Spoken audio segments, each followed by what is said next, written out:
Motivation? Like, what brought you to that space? What I would say again, I did see a need for programs that specifically worked with girls.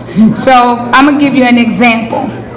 I was doing art programs with young people, and that was amazing. Art can transform, children, families, and a whole community into another place. But when you see girls that show up because they just want to be around the boys, then something is missing. When you see girls come and they don't get along with each other, and they say, I hate girls, but they are girls, something is missing. So I realized that they needed something more than art, that they needed some self-discovery, some healing, some more attention specifically for them. And that was just me being in the community observing. So I did not wake up and say, oh, I want to do a girl program because Girl Scouts was doing it or Girls Inc. was doing it. I saw a need and I wanted to fill in a gap. But you do see today that, a lot of people are motivated, like you said, to strengthen organizations too. Right. But 13 years ago, there was only Girl Scouts in our community, right, or maybe small churches, large churches that were doing something for their youth ministry. Right. And today I'm really excited that there are more women especially who want to work specifically with girls. Right. And you do see men who are stepping up to say, wait a minute, we still have to deal with the boys too. And so there is, and they do, I think the spaces, when you say what put me in that space, spaces are really important. Sometimes all the women got to get together and have our conversations. Sometimes all the girls have to get together, all the men have to get together, all the, people of African descent have to get together. We have to be at our own table sometime. Right. To come to a table collaboratively. Right. So that we can make sure we're bringing each other voices to the whole table. So that's been really, that's what kind of led me in this space. I just saw it, and it just was something that continued to pull on my heartstring. I didn't want to be that woman that said, what is wrong with these girls today? Right. I wanted to be that woman that said, what can I do to solve the problem? And first, let's find out what the root cause is. There we are. Because it's many root causes to why our girls are challenged today. Right. And so I needed, and every day the program continued to evolve. Right. Well, and speaking of evolutions, you've been doing this work for over 10, 15 years, right? Yes. So that's, a decade and a half. It's a long time to be engaged, around community work. And as we know, and those, who may not be aware, funding priorities change and evolve, from year to year. So what might have been popular 10 years ago, 5 years ago, may not be what organizations are providing funds to do. So as a leader, how have you been able to sustain your programming, for over a decade in the face of these changing priorities by donors and funders and philanthropic, hubs?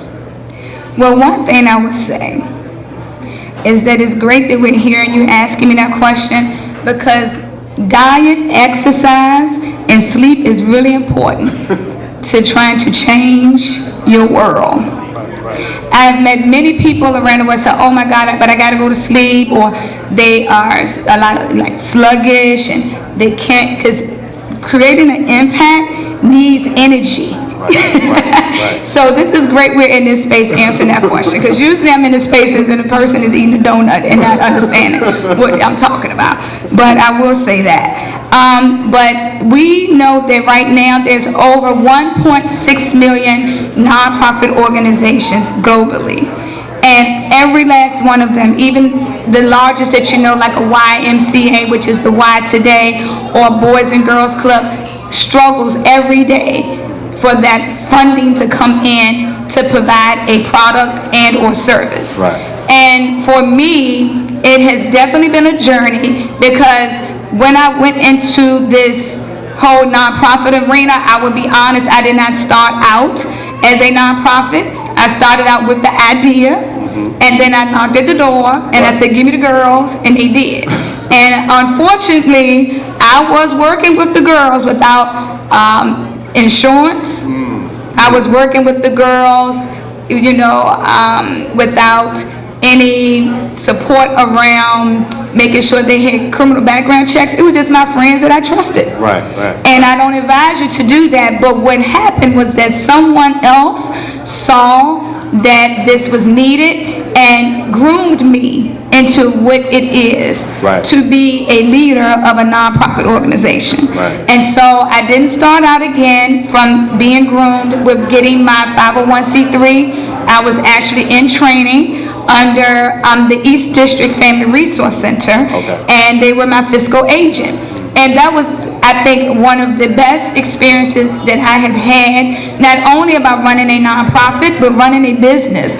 Because they were like, Angela, the girls can't get in your car. Angela, you got to have insurance. And so I did step back, and I had all these awesome ideas about what girls needed, but it would all crumble if I didn't have these logistics in order.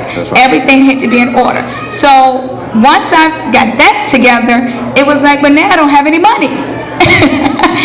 Because in order to have insurance and to transport them, you have to pay. I have over $500,000 insurance policy to serve girls globally, and it is not cheap. So I have to not only raise money for the services and to pay staff, but just to operate day to day.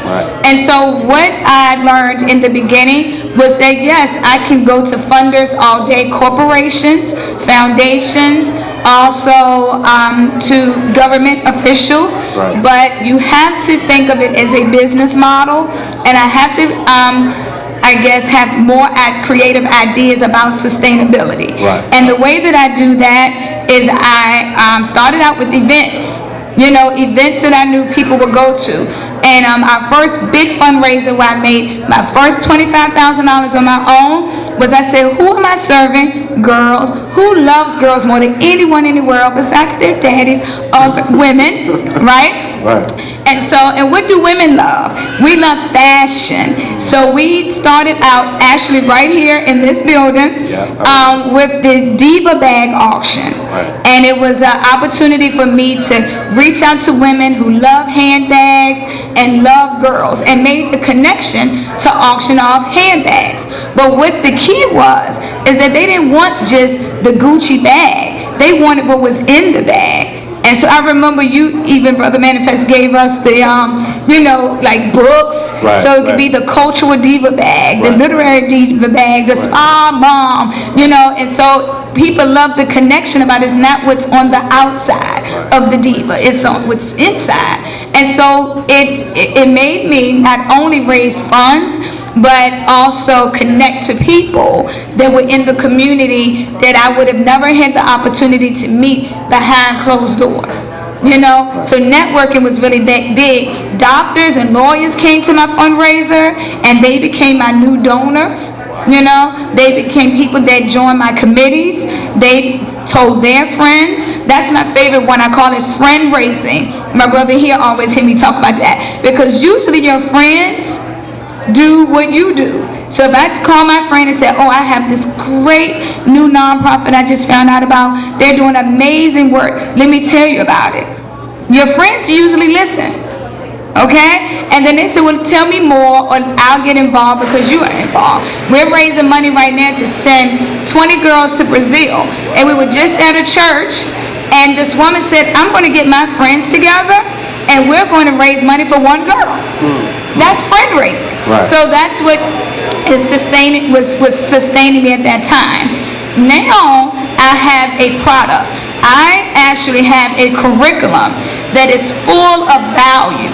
It is full of value because it has been evaluated over and over again by foundations, for example, the Thrive Foundation, or universities, and they are continuing to let the community as a whole know that this model works.